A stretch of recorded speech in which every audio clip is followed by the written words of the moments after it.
Maroc, vers une explosion de la production de métaux précieux.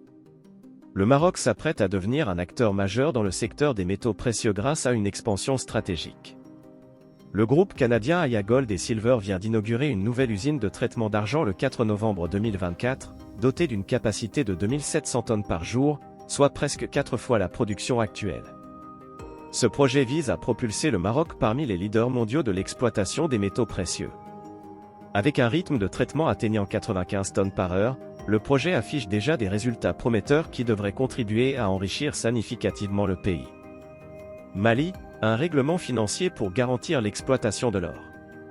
Au Mali, la société canadienne B2 Gold a déboursé 18 milliards de francs CFA, 30 millions de dollars US, pour maintenir son activité minière, suite à un audit révélant des pertes pour l'État estimées entre 300 et 600 milliards de francs CFA.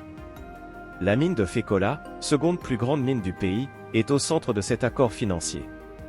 Prévue pour produire 420 000 onces d'or en 2024, cette exploitation est cruciale pour l'économie malienne, et les plans d'expansion visent à augmenter cette production annuelle de 80 000 à 100 000 onces supplémentaires dès 2025. Togo, une vague de chômage attendue suite à une restructuration française. Au Togo, le géant français Vinci, par l'intermédiaire de sa filiale Soja-Satom, envisage une restructuration majeure menaçant de nombreux emplois. Cette décision, qui survient après 75 ans de présence de l'entreprise dans le pays, fait suite à une crise financière sans précédent ayant vu son chiffre d'affaires chuter de 20,5 milliards à 4 milliards de francs CFA en seulement un an.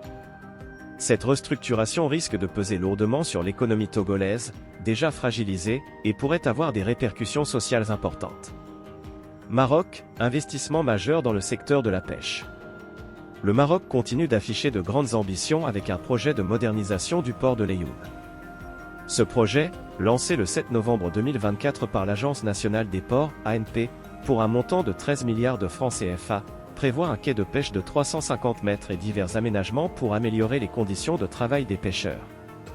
Le port, ayant généré plus de 1,6 milliard de dirhams de chiffre d'affaires en 2023, est considéré comme un moteur économique régional. Ce développement vise à faire du Maroc un leader africain dans le secteur de la pêche maritime. Congo, le maintien de la note CAA2, une bouffée d'air. La République du Congo a reçu un signal positif de l'agence de notation américaine Moody's, qui a décidé de maintenir la note CAA2 pour les obligations congolaises.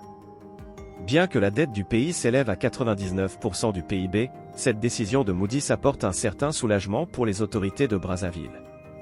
Cependant, Moody's a posé des conditions claires pour une amélioration future de la note, la réduction des arriérés, le respect des échéances de paiement et une meilleure collecte fiscale. La diversification économique, encore limitée, demeure essentielle pour assurer une croissance durable dans un contexte de dépendance au secteur pétrolier. Abonnez-vous à Actu-Monde pour ne rien manquer de nos analyses et actualités. Votre soutien est essentiel pour nous permettre de continuer à vous offrir du contenu de qualité. N'oubliez pas de liker, de partager et de laisser un commentaire pour nous dire ce que vous en pensez. Merci pour votre fidélité.